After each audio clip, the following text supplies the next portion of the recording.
Bonjour à tous, la deuxième partie de l'interview de Robert Kennedy Jr. Cette fois, il parle de l'implication de la CIA dans l'assassinat de son oncle JFK et dans l'assassinat de son propre père Bobby Kennedy en 1968. Il pense que c'est un MK Ultra qui a assassiné son père. Une rapide définition, qu'est-ce que c'est qu'un MK Ultra? Ça faisait partie du programme d'expérience de la CIA à l'époque qui tendait à manipuler les esprits de certaines personnes pour leur faire commettre des meurtres sans, si vous voulez, qu'ils s'en aperçoivent, sans qu'ils en aient véritablement l'intention. Voilà. Et juste pour précision, pour que vous repériez les protagonistes dont parle Robert Kennedy dans son interview, à l'époque de JFK, le directeur de la CIA s'appelait Allen Dulles. Les Kennedy étaient en guerre contre la CIA, clairement, comme aujourd'hui Trump est en guerre contre l'État profond. L'État profond, c'est la CIA, donc c'est exactement le même topo. Et on parle également du père de JFK et Bobby Kennedy, qui s'appelait Joe Kennedy. Voilà, vous avez les protagonistes. Très intéressant. Vous avez certainement fait un effort pour découvrir la vérité sur l'assassinat de votre père. J'ai écrit un livre à ce sujet qui s'appelle American Values. C'est à peu près sur le combat de ma famille durant 50 ans avec la CIA.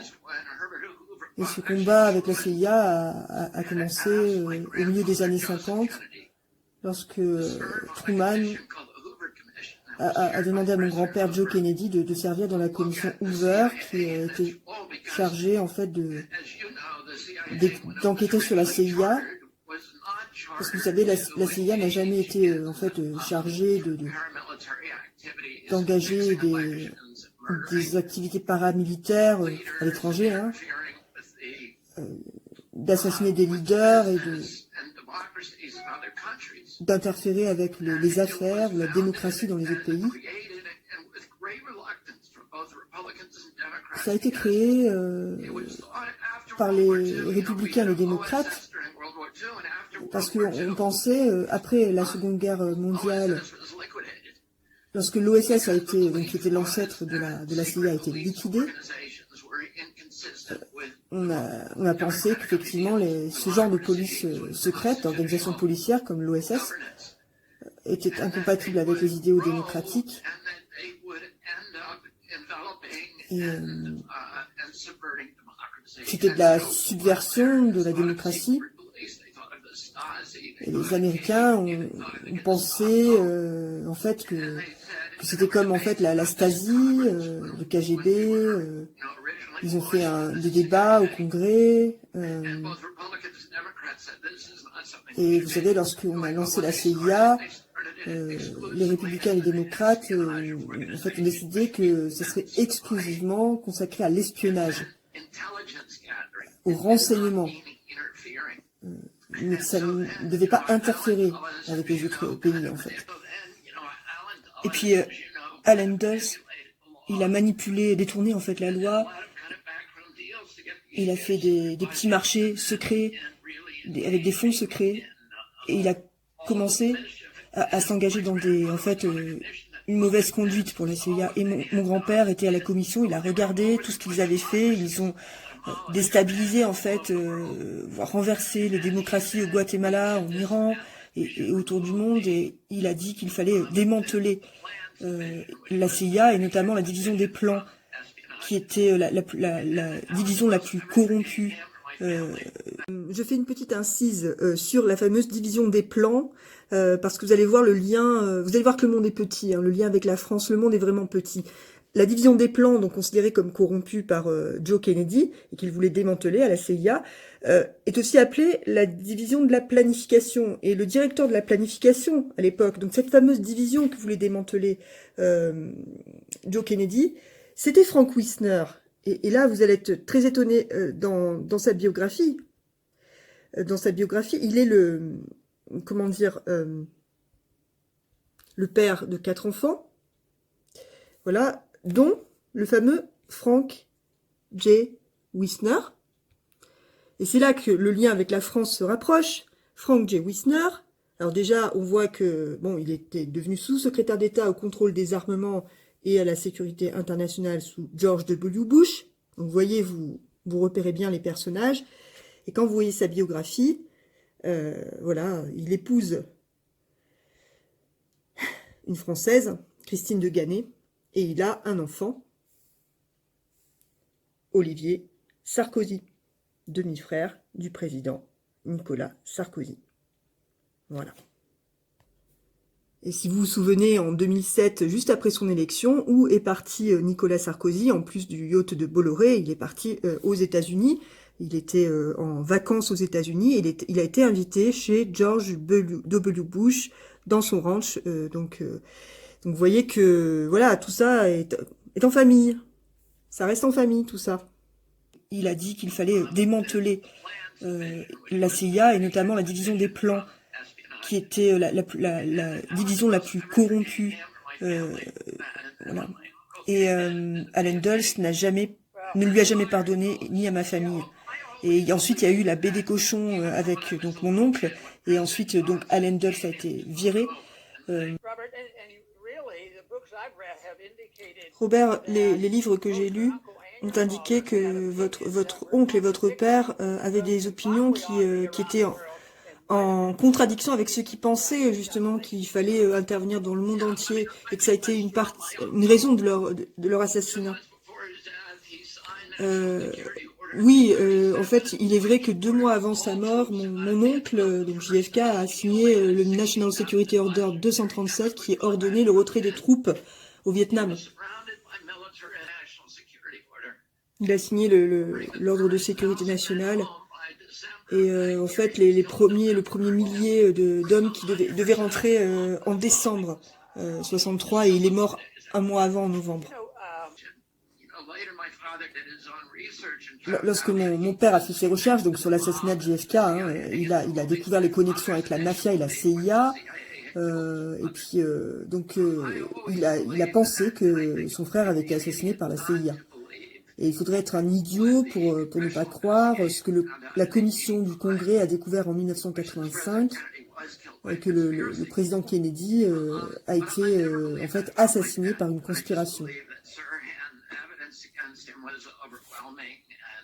Et je n'ai jamais pensé ça de mon père. J'ai toujours pensé que Sirhan Sirhan, celui qui l'a tué, en fait, il y avait des preuves contre lui, il avait avoué.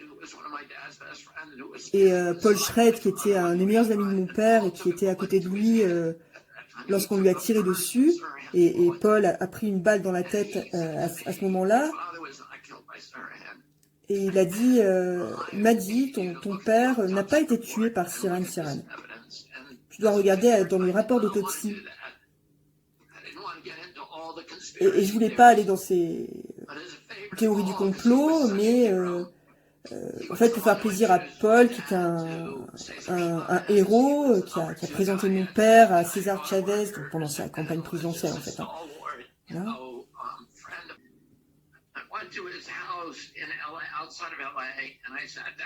Donc, je suis allée dans sa maison de LA et on s'est assis quelques heures et j'ai parcouru en fait le rapport d'autopsie. Il est apparu clair que en fait Sirhan Sirhan n'a pas pu tuer mon père. Mon père a été tué par 4 coups de feu qui ont tous été tirés depuis derrière lui. Alors Sirhan Sirhan, il a tiré 2 coups de feu. Il n'a jamais été derrière mon père, il était en face de lui. Il a tiré 2 coups, Sirhan Sirhan. Le premier a touché Paul Schreit et dans sa tête, et le second a touché un portier. Et après, donc, ils ont essayé de lui prendre son arme.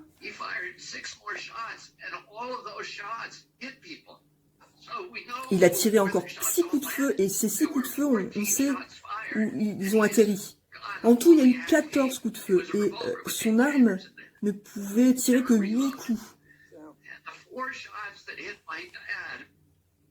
Donc les 4 coups de feu qui ont touché mon père, en fait, venaient de derrière lui, et enfin je sais plus, le plus grand, le grand en fait médecin légiste qui s'en est occupé a dit que en fait les tirs qui avaient touché mon père venaient tous en fait de derrière lui.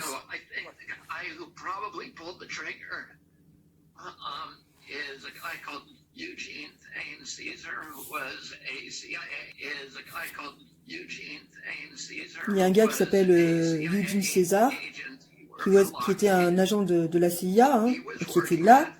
En fait, il travaillait pour la sécurité, comme garde de sécurité. Il avait eu le job 4 jours avant. Il attendait mon père dans la cuisine, et lorsque mon père a traversé donc la cuisine de l'hôtel ambassadeur, il l'a pris par le bras, et il se tenait derrière lui lorsque les coups ont été tirés. Et il a sorti en fait son propre revolver qui était un 22 lui aussi. Il a admis l'avoir sorti son arme.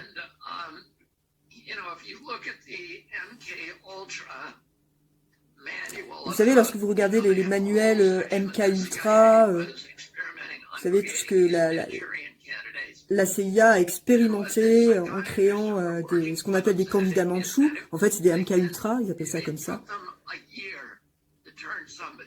En fait, ils disent qu'il faut 1 an pour transformer quelqu'un en un candidat mandchou qui peut tuer quelqu'un involontairement. Enfin, contre sa volonté.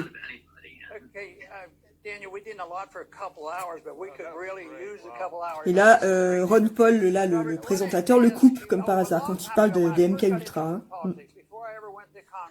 Et voilà, le Manchurian Candidate, c'est le candidat mandchou dont il parle. Vous voyez bien, la CIA et le contrôle des esprits, en fait, c'est le MK Ultra. 1979, histoire des efforts illégaux de la CIA pour contrôler les humains. MK Ultra et And Mind Control, vous voyez, Search for the Manchurian Candidate. Donc vous voyez, c'est bien le candidat mandchou, c'est le MK Ultra.